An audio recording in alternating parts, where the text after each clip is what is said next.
بسم الله الرحمن الرحيم فرصة الميرو بيسينو فرصة تنبا كدواده warkii TV koonfur galbeed Soomaaliya hilon oo kale siineen ku barateen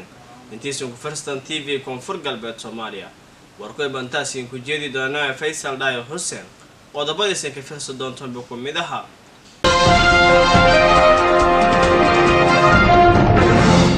humna ku daraasadida gol ee dawladda federaalka Soomaaliya hadeeree magaalada Baydhabo xarunta gobolka Baay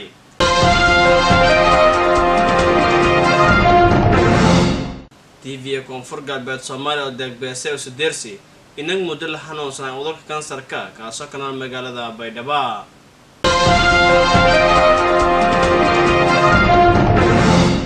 wasiirka macaadanta iyo timirta dawladda goboleedka Hirshabeelle yaa waliba u sideeray magaalada Beledweyne ee gobolka Hiiraan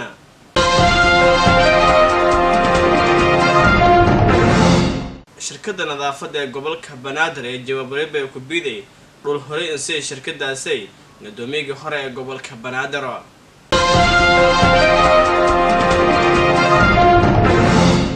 wafdu ku dara dawladda UK wayba u sideeray magaalada Kismaayo ee maamulka Jubbaland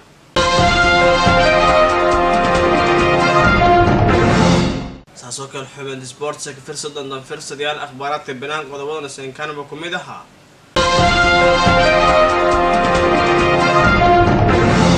madaxweynaha dalkaasi Mareykanka Mr Donald Trump oo ka baaqay intii Faransiiska galna baaritaanka doorka Ruushka